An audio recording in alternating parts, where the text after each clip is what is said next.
आप देख रहे हैं लाइव 7। नमस्कार, लाइव 7 विशेष में आपका स्वागत है। मैं हूं ज्ञान रंजन। दोस्तों, झारखंड की राजनीति में इन दिनों पेशा, भाषा और सरना, इसको लेकर के घमासान मचा हुआ है। लेकिन सबसे बड़ी बात यह है कि इन तीनों ही मुद्दे, जो तीनों मुद्दे सीधे तौर पर राज्य की जनता से जुड़े हुए मुद्दे हैं, राज्य के बहुसंख्यक आबादी से जुड़े मुद्दे हैं, इन तीनों मुद्दे पर जिस तरह से घमासान मचा हुआ है, उससे यहां की जनता ही हलकान है। अब देखिए, पेशा एक्ट को लेकर के लगातार बयान चल रहे हैं। कभी कांग्रेस पार्टी, कभी झारखंड मुक्ति मोर्चा, तो भारतीय जनता पार्टी, तो आजसू पार्टी, यानी सभी इस मामले को लेकर के लगातार बयान दे रहे हैं। 1996 में पेशा एक्ट लागू करने की बातें हुई और उसके बाद से जो अन्य प्रदेश हैं, उड़ीसा और झारखंड को छोड़ करके जो 5वें शेड्यूल के जो भी अन्य प्रदेश हैं, वहां पर पेशा एक्ट लागू हो गया, लेकिन सिवाय उड़ीसा और झारखंड के यहां पर लागू नहीं हुआ है। अब ऐसी स्थिति में 25 वर्षों के झारखंड में ये एक्ट लागू नहीं होने से जाहिर है कि राज्य के 24 में से 13 जिले जो पेशा एक्ट के तहत आते हैं, मतलब शेड्यूल एरिया में आते हैं, उन जगहों पर जो है वहां के रहने वाले आदिवासी मूलवासी को उनका हक और अधिकार जो मिलना चाहिए वो उससे वंचित हैं। यानी आदिवासियों के राज्य में आदिवासियों के हक अधिकार पर सेंधमारी हो रही है पेशा एक्ट लागू नहीं होने से। दूसरी तरफ भाषा विवाद, मैंने पहले भी विशेष में बताया था। अब देखिए ना, अपने ही मंत्रिमंडल के सहयोगी वित्त मंत्री राधाकृष्ण किशोर मुख्यमंत्री को पत्र लिखते हैं कि भाई, पलामू में आप नागपुरी कर दिए हैं, तो वहां तो नागपुरी है नहीं, वहां तो मगही और भोजपुरी है, हिंदी है, तो आप कैसे कर दिए। अब ये सवाल कैबिनेट के सहयोगी ही उठा रहे हैं। और दूसरी तरफ सरना धर्म कोड का मामला, सिर्फ राजनीति, कैसे इसका समाधान निकाला जाए, इस पर कोई कार्य नहीं। और इसी बीच पूर्व मुख्यमंत्री रघुवर दास ने एक ऐसा बयान दिया है जिससे कांग्रेस और झारखंड मुक्ति मोर्चा की नींद उड़ी हुई है पेशा को लेकर के। क्या दिया है बयान, वो हम आपको सुनाएंगे। उसके काउंटर में झारखंड मुक्ति मोर्चा के महासचिव ने क्या कहा है वो भी सुनाएंगे। लेकिन सवाल यह उठ रहा है कि पेशा एक्ट लागू होने से जो मुद्दे उठ रहे हैं, खास करके सरना धर्म कोड के मुद्दे, ये स्वतः इसका समाधान हो सकता है। क्योंकि अगर पेशा एक्ट लागू होता है तो जो धर्मांतरित लोग हैं, जो सरना धर्म के लोग नहीं हैं, उनको वहां पर उनकी मनमानी नहीं चलेगी जो आज चल रही है। और यही खुलासा रघुवर दास ने अपने वक्तव्य में कर दिया, बयान में कर दिया है। और जिस तरह से टीएसी की बैठक में जब पेशा कानून को लेकर के चर्चा हो रही थी, तो कांग्रेस पार्टी के कुछ नेताओं ने जिस तरह से विरोध किया था 5th शेड्यूल को, और सिर्फ 6th शेड्यूल का मामला लाया था, 5th शेड्यूल को नहीं लागू करके 6th शेड्यूल वाली बात उठाई थी, उसको लेकर के भी बड़ा खुलासा किया रघुवर दास ने। पहले आप उसको सुनिए। बताए सरकार कितनी बहाली की, हर चीज में तो घोटाला।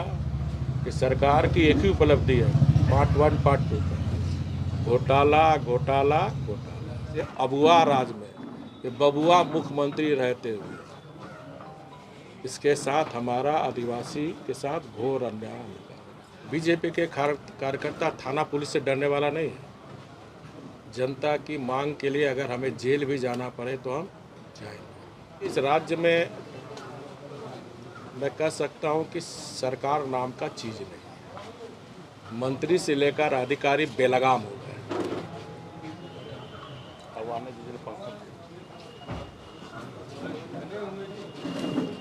तो बेलगाम को लगाम कसने का काम भारतीय जनता पार्टी करेगी।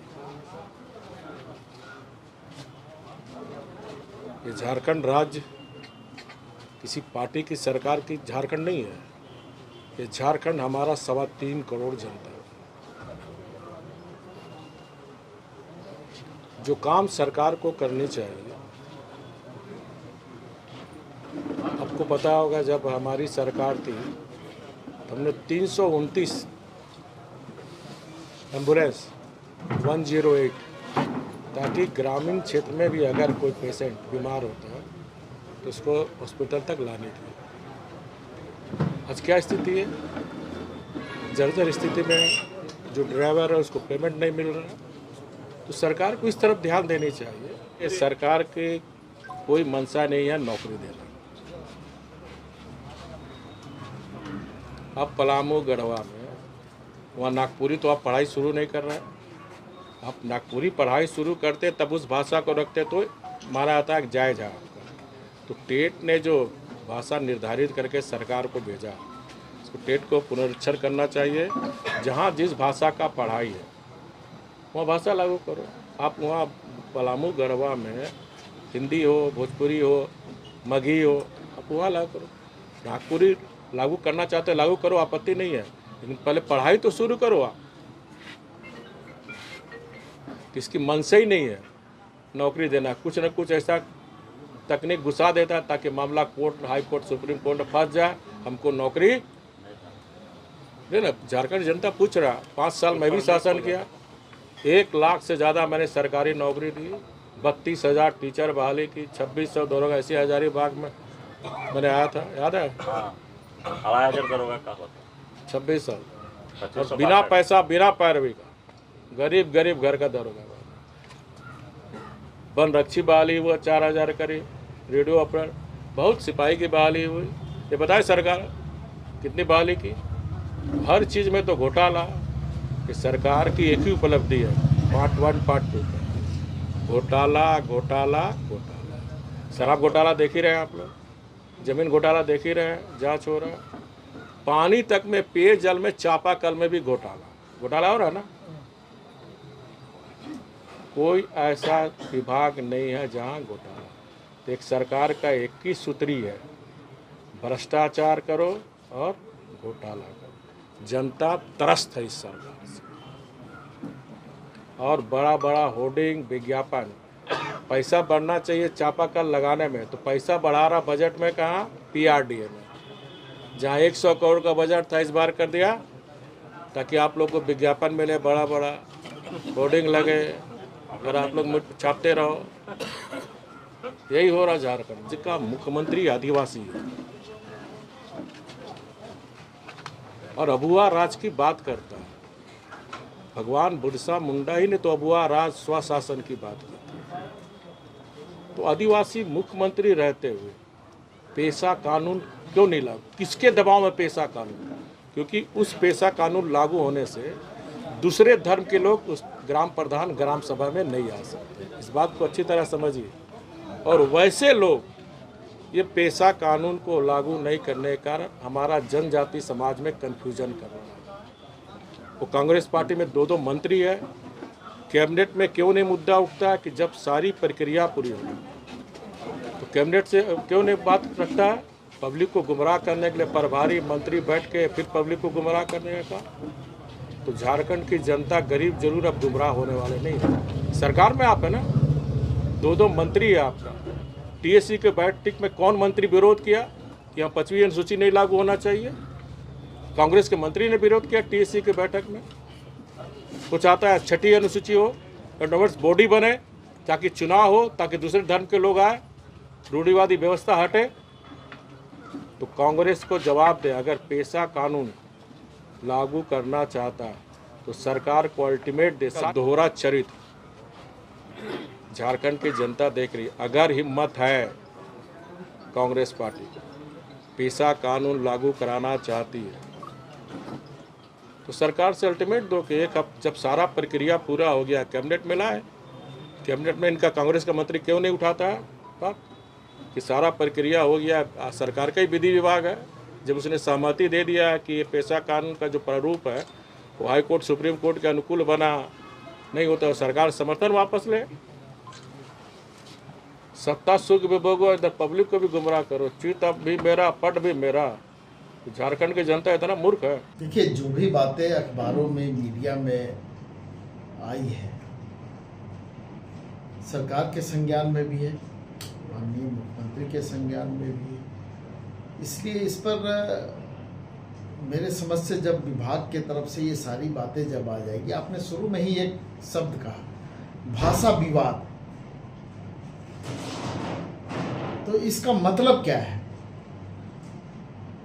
ये सारी चीज़ें जो आ रही हैं अखबारों में, मीडिया में, इसलिए मैंने कहा कि सरकार के संज्ञान में भी है और सरकार हर चीज़ पर या हर सुझाव पर नज़र रखे हुई है। आप इंतज़ार करें सरकार के निर्णय का। जो प्रस्ताव अभी सामने आप लोगों के आया है, आप उस प्रस्ताव के बारे में अगर चर्चा करेंगे तो आपको समझ में आ जाएगा कि जैसे माननीय वित्त मंत्री ने मुख्यमंत्री जी को पत्र लिखा है, तो ये सारी चीज़ें हम लोगों के संज्ञान में है और कोई भी विवाद, कोई भी ऐसा निर्णय हम समझते हैं कि सरकार नहीं लेगी जो इस तरह का असमंजस का स्थिति बने। देखिए, कल ही स्वास्थ्य मंत्री के द्वारा ये सारी चीज़ें स्पष्ट रूप से सामने लाई गई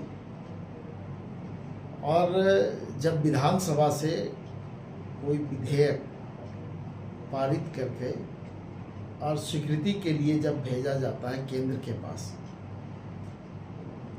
तो उसमें सारी चीज़ें स्पष्ट रूप से लिखी हुई रहती है और उसको क्रियान्वित करना ये जरूरी चीज़ है। जब उसको हम धरातल पर उतारेंगे तो निश्चित रूप से जो सोच है सरकार की लोगों के स्वास्थ्य के प्रति, उसका लाभ हम लोगों को मिलेगा और ये बहुत मजबूती के साथ और शक्ति के साथ इस राज्य में लागू। मैं सिर्फ हुक्का बार की नहीं कर रहा हूँ, जो भी प्रावधान उस विधेयक में है, उस कानून में है, उसको सख्ती से इस राज्य में लागू किया जाएगा और कोई भी आदमी उससे बच नहीं सकता है। अभी तक हम लोगों को कोई उस पर जवाब नहीं मिला है और ये बात तो सही है कि जब हम लोगों ने ये ठान लिया है कि जब तक सरना धर्म कोड, आदिवासी धर्म कोड इस राज्य में लागू नहीं होगा, तब तक इस राज्य में जनगणना नहीं होगा, तो नहीं होगा। हम लोग भी इंतज़ार कर रहे हैं कि जब राष्ट्रपति महोदया को हम लोगों ने इसकी जानकारी दी है, अपने मांगों से अवगत कराया है, तो कुछ न कुछ जवाब उनका हम लोगों के पास आएगा। लेकिन अभी तक ऐसा कुछ नहीं है कि कोई जवाब हम लोगों के पास आया है। तो फिर हम लोग निर्णय लेंगे कि ये हमारा आंदोलनात्मक कार्यक्रम किस तरह से आगे जारी रहे। देखिए, पेशा शराब को लेकर पेशा कानून को बेहतर ढंग से पहले आप भी समझ लीजिए, पेशा कानून के लिए झारखंड मुक्ति मोर्चा का जो संघर्ष रहा है वो किसी से छिपा हुआ नहीं है और पेशा कानून इस राज्य में लागू हो, झारखंड मुक्ति मोर्चा उसके लिए किस तरह से आगे प्रयास करेगी। जब वो कानून बन करके सामने आएगा आप देखेंगे। तो अभी आपने सुना, साफ तौर पर पेशा एक्ट को लेकर के, भाषा को लेकर के दोनों ही नेताओं ने अपने अपने बयान दिए। खैर चलिए, झारखंड मुक्ति मोर्चा का कहना कि मजबूत पेशा एक्ट लाया जाएगा, कांग्रेस पार्टी का इसको लेकर के मीटिंग करना, अपने पदाधिकारियों के साथ बैठक करना, अपने मंत्रिमंडल में जो कैबिनेट कोटे, कांग्रेस कोटे के जो मंत्री हैं मंत्रिमंडल में, उनसे भाषण दिलवाना, सारा कुछ हो गया। अब ये लड़ाई जो कल मैंने कहा था कि झारखंड मुक्ति मोर्चा और कांग्रेस में जो होर लगी हुई है कि झारखंड मुक्ति मोर्चा ये कह रही है कि झारखंड मुक्ति मोर्चा ऐसा एक्ट लाएगी, पेशा का एक्ट, बहुत मजबूत एक्ट लेके आएगी राज्य में। 6 साल लगभग होने जा रहे हैं हेमंत सरकार के,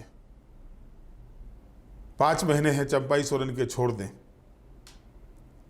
इन 6 सालों में क्या स्थिति बनी हुई आप देख रहे हैं। सवाल उठना लाजमी होता है कि आप न नगर निकाय चुनाव करा पा रहे हैं, पेशा एक्ट नहीं लागू होता है, लोगों का अधिकार उनको नहीं मिलता है और वजह है कि जो धर्मांतरित लोग हैं, चाहे वो हिंदू हो, मुस्लिम हो, जो आदिवासी धर्मांतरित हो गए हैं, हिंदू में हो, मुस्लिम हो, ईसाई हो, उनको अगर पेशा एक्ट लागू होता है तो ग्राम सभा में उनको अधिकार नहीं मिलेगा। वहां पर सिर्फ सरना धर्मावलंबियों को ही अधिकार मिलेगा। और यही वजह है कि इसको टाल मटोल का रवैया इसको अपनाया जा रहा है, या फिर कुछ ऐसा रास्ता खोजा जा रहा है जिसमें उनको भी समाहित किया जाए, खास करके धर्मांतरित ईसाई को।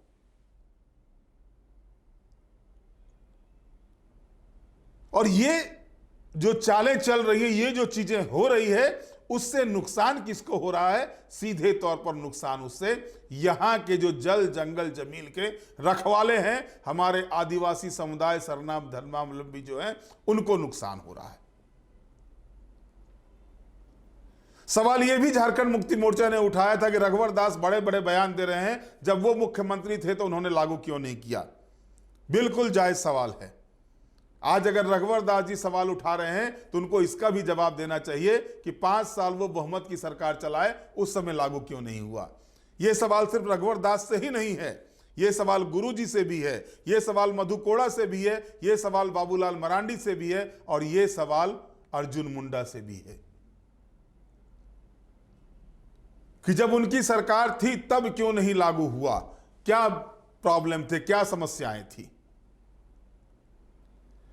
लेकिन इससे इतर जब जनजातीय समुदाय को लेकर के आगे बढ़े हैं, जनजातीय समुदाय के उत्थान की बात करते हैं, तो उनको जो पॉलिटिकल राइट मिला हुआ है, उस पॉलिटिकल राइट से उनको वंचित क्यों रखा जाए? और यह बड़ा सवाल है झारखंड के लिए। जल जंगल जमीन जो झारखंड की मूल भावना है, झारखंड की आत्मा है, और उस आत्मा को बचा के रखा है झारखंड के जनजातीय समाज ने। और उन जनजातीय समाज को लेकर के जो एक एक्ट बना है उनके संरक्षण के लिए, उनके संवर्धन के लिए, उनके विकास के लिए, उस एक्ट को 25 वर्षों से झारखंड में लागू नहीं किया गया है। और बस राजनीति, सिर्फ राजनीति। उसने सरकार थी, उसकी सरकार थी, उसने क्यों नहीं किया? मेरी सरकार है, मजबूत लाएंगे। भाई कब लाएंगे? उसने नहीं किया तो आप कब करेंगे? उसने नहीं किया तो उसकी सत्ता गई। अगर रघुवर दास जी ने नहीं लागू किया तो उनकी सत्ता गई। 28 रिजर्व सीटों में से, आदिवासियों के लिए रिजर्व सीटों में से 26 सीटों पर हार मिली। मात्र 2 सीटें जीती थी 2019 के चुनाव में, और उससे भी बुरा स्थिति हो गया 2024 के चुनाव में। तो क्या फिर उसी लाइन पर चल रहे हैं, या फिर अपने अपने वोट बैंक को साधने का तरकीब निकाल रहे हैं? लेकिन पिसता कौन है, मसलता कौन है, मसला कौन जा रहा है? यहां का जनजातीय समुदाय। सरना धर्म कोड नहीं तो जनगणना नहीं। आप पेशा एक्ट तो लागू कीजिए, खुद ब खुद सरना धर्म कोड लागू हो जाएगा। क्यों नहीं करते पेशा एक्ट लागू? क्या परेशानी है? पिछले वर्ष भी सम्मेलन हुआ था, पिछले वर्ष भी राय मशविरा किया गया था, बुद्धिजीवियों से राय ली गई थी, समाज सेवियों से राय ली गई थी, शिक्षाविदों से राय ली गई थी, और फिर कांग्रेस पार्टी वही काम की 2 दिन पहले। अब कांग्रेस पार्टी अलग राय मशविरा कर रही है, क्योंकि पंचायती राज विभाग उनके पास है, उसके तहत ये एक्ट आना है, वो अलग कर रही है, और इधर झारखंड मुक्ति मोर्चा अलग ताल ठोके हुए है। और इस बीच में जो है सो भाजपा ने भी अपना बल्ला चलाना शुरू कर दिया है। हर चीज में, हर उस विषय में। अब टेट वाले, जे टेट वाले मामले को ही ले लिए, जिस तरह से भाषाई विवाद शुरू हो गया है पलामू में, कोटी में। आखिर वो अधिकारी कौन है, वो सर्वे कराने वाले कौन लोग हैं इस सरकार में बैठे हुए, जो सरकार की छवि को धूमिल करना चाहते हैं? क्या उनको ये जानकारी नहीं कि पलामू प्रमंडल में नागपुरी नहीं बोली जाती है? वहां की क्षेत्रीय भाषा नागपुरी नहीं है, मात्र 12% लोग नागपुरी बोलते हैं वहां पर। क्या इसकी जानकारी उनके पास नहीं थी? अगर नागपुरी देना था, उससे एतराज नहीं है, लेकिन उसके जगह पर भोजपुरी और मगही भी होना चाहिए। क्या सिर्फ ये कह देने से भोजपुरी बिहार में बोली जाती है, बिहार में बोली जाती है, यूपी में बोली जाती है? भोजपुरी तो ऐसी भाषा है जो विदेशों में भी बोली जाती है। उसके लिए जगह नहीं है। और तभी भाजपा वाले सवाल उठाते हैं कि भाई भोजपुरी और मगही के लिए जगह नहीं है, लेकिन बंगला और उड़िया के लिए जगह है आपके पास। जब बिहार अलग हुआ बंगाल से, बिहार और उड़ीसा अलग हुआ, बिहार से अलग हुआ झारखंड, तो बंगाल जो पूरे बिहार, उड़ीसा और बंगाल तीनों मिलके एक स्टेट था जिस समय, उस समय अगर अलग होने के बाद वहाँ के बंगला और उड़िया को यहाँ पर क्षेत्रीय भाषा का दर्जा मिलता है, तो बिहार से अलग होने के बाद उन सीमावर्ती एरिया में जहाँ पर कि भोजपुरी और मगही बोली जाती है उसको दर्जा क्यों नहीं? ये सवाल उठा रहे हैं भारतीय जनता पार्टी के लोग, और सवाल वाजिब है, क्योंकि बांग्ला भाषा भाषियों की संख्या ज्यादा है, वो राजनीतिक रूप से मजबूत हैं, तो उनके खिलाफ नहीं बोल सकते। कोल्हान के एरिया में उड़िया भाषा भाषी के लोग बहुतायत की संख्या में हैं, वहां नहीं हो सकता, वहां नहीं बोल सकते। तो अगर हर चीज को वोट बैंक के आंकड़े से तौला जाएगा, अगर वोट बैंक के नजर से, चश्मे से देखा जाएगा, तो जाहिर है विवाद होंगे, और ये विवाद कहीं ना कहीं नुकसान राज्य को करता है, राज्य के लोगों को करता है। ये समझने की आवश्यकता है। हेमंत सोरेन जी युवा हैं, और जिस रूप में इस बार वो जिस अंदाज से वो काम कर रहे हैं, उस अंदाज में कहीं ना कहीं एक अलग छवि दिख रही है उनकी, एक अलग रूप दिख रहा है उनका। ऐसे में आवश्यकता है कि हेमंत सोरेन जी को खुद इस मसले पर आगे आना चाहिए, और खुद उस मसले पर वो गहन विचार विमर्श करें और उसके बाद फैसला लें। हमेशा से देखा गया, और ये हेमंत जी भी इस बात से गुरेज नहीं करेंगे, कि हमेशा राज्य को डुबाने में कोई ना कोई नीति निर्धारक जो बनता है, अधिकारियों के द्वारा बनाया जाता है, उसमें कुछ ना कुछ ऐसा कर दिया जाता है जो झारखंड के लिए घातक साबित होता है, झारखंड के लोगों के लिए परेशानी का सबब बनता है। इन सारे चीजों को अब अलग करना चाहिए। बहुमत की सरकार है, झारखंड के लोगों को बड़ी आशा है, खास करके युवाओं को। आप युवा हैं और युवाओं को आपके ऊपर पूरा भरोसा है तभी तो आपको 56 इंच का सीना देके भेजा है, और उन युवाओं के सपनों पर कुठाराघात नहीं हो, इस पर ध्यान देना चाहिए। अब सत्ता में बैठे लोग ही अपनी ही सरकार को पत्र लिखें, पलामू में ये होना चाहिए, तो पेशा एक्ट में ये होना चाहिए, सब कुछ बैठ करके जो बातें हैं, सरकार में भले ही कांग्रेस पार्टी सहयोगी है, आरजेडी सहयोगी है, उसके मंत्री हैं, उसके पास अलग अलग विभाग हैं, लेकिन सब कुछ निहित है मुख्यमंत्री के अंदर में, और मुख्यमंत्री के पास ये पावर है, संवैधानिक पावर है कि वो बैठ करके इस पर फैसला ले सकते हैं। और अब चाहिए कि जिस तरह से पूरे राज्य में सरना धर्म कोड, पेशा कानून और भाषाई विवाद को लेकर के अब घमासान शुरू हो गया है, इस पर कैसे अंकुश लगाया जाए, इसको बढ़ावा ना मिले और इस पर एक ठोस रणनीति बने, इसकी उम्मीद की जाती है। और उम्मीद है कि हेमंत सोरेन इस पर अपना ठोस निर्णय लेंगे और बहुत जल्द ये सामने आएगा। बहरहाल आज के विशेष में इतना ही। आप हमारे साथ जुड़े रहें, हमें लाइक करें, सब्सक्राइब करें। बहुत बहुत धन्यवाद। नमस्कार।